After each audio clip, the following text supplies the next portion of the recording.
Uni Emirat Arab. Ada beberapa negara di Timur Tengah yang nggak punya pajak pendapatan atau pajak perusahaan. UAE ini dianggap salah satu yang paling menarik, geng. Bermuda. Di Bermuda ini, karena lokasinya yang relatif terisolasi dengan negara lain, Bahama, negara yang satu ini juga nggak kalah menarik, gengs. Halo gengs, Maniac, apa kabar? Welcome to Information. Infonya nggak bikin bosen. Wow!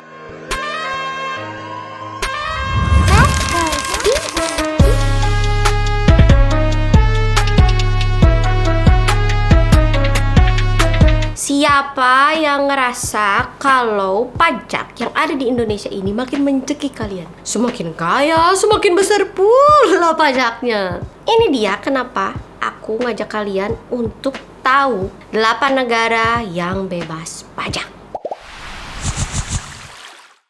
Setiap negara nih pasti ada wajib pajak bagi warganya kan. Pajak ini tuh digunakan untuk biaya kebutuhan negara dan pembangunan di wilayah negara tersebut. Kalau digunakan dengan benar oleh pemerintahnya ya gengs ya, bukan untuk memperkaya kantong yang lain. Alah.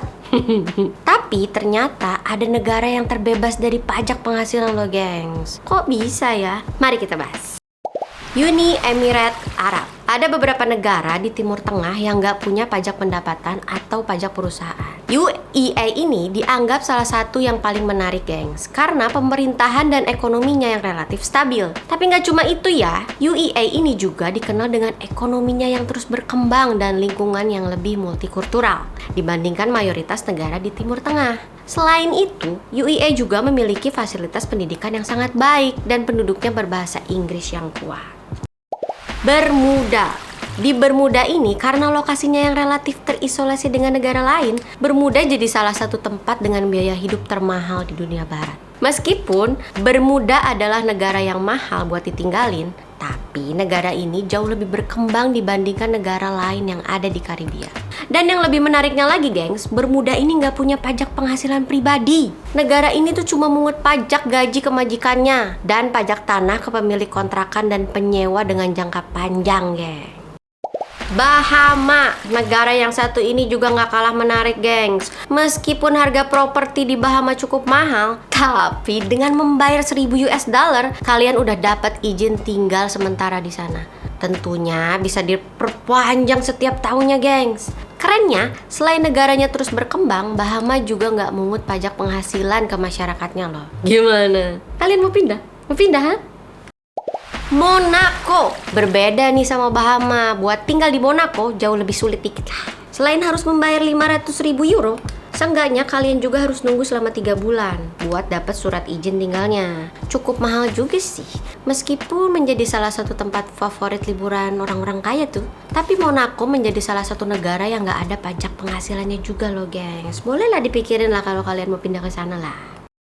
Andorra, negara yang terletak di pegunungan Pyrenees ini adalah salah satu negara dengan kehidupan yang relatif aman dan tenang. Saking ramahnya nih, tarif pajak warisan dan hadiah di Andorra ini juga sangat ramah lah. Itu pun mulai berlaku setelah tahun 2015. Karena sebelumnya, Andorra menikmati reputasi selama bertahun-tahun sebagai suaka pajak yang gak mengenakan PIT. Ada yang tahu PIT itu apa? Komen di kolom komentar. Qatar. Meskipun Qatar adalah negara kecil, namun pendapatannya paling tinggi di dunia loh, gengs. Makanya banyak yang menganggap sebagai negara paling maju di Timur Tengah. Kekayaan Qatar ini sebagian besar diperoleh dari industri minyak dan gas. Oleh karenanya, pemerintahnya pun tetap bertahan buat nggak mungut pajak penghasilan. Bah, ini baru tidak menekan rakyat, gengs. Brunei Darussalam, negara paling kaya di Asia Tenggara ini juga perekonomiannya tergantung sama ekspor minyak. Namun kebanyakannya orang nggak pengen tinggal di Brunei itu karena kurang ramahnya terhadap orang asing dan pemerintahnya yang sedikit diktator. Tapi uniknya, Sultan Brunei nggak mungut biaya pajak juga, gengs.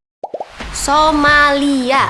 Negara di Afrika Timur ini mempunyai alasan yang lumayan menggenaskan ya, geng. Negara Somalia ini nggak ada pajak penghasilannya dikarenakan statusnya sebagai negara yang gagal. Setelah terjadi perang saudara pada awal 1990-an lah, pemerintahnya berusaha untuk mengambil kendali lagi. Tapi kelompok pemberontak masih menguasai sebagian besar wilayah di negara itu. Bo ya memang harus bersatu lah kalau mau maju. Oke, dari ke-8 negara ini, menurut kalian negara mana yang paling menarik buat ditinggali? Kalau aku mau tetap Indonesia lah. Tapi ya pajaknya diturunin dikit lah. Pajak yang asing yang mungkin agak dipertimbangkan gitu loh. Kalau untuk pribuminya ya agak diringankan gitu. Setuju nggak, gengs? Atau mungkin kamu punya pendapat lain soal pajak? Komen dulu dong. Oke, sampai ketemu lagi di next information. Kalau kalian punya info, jangan lupa mention. Bye-bye.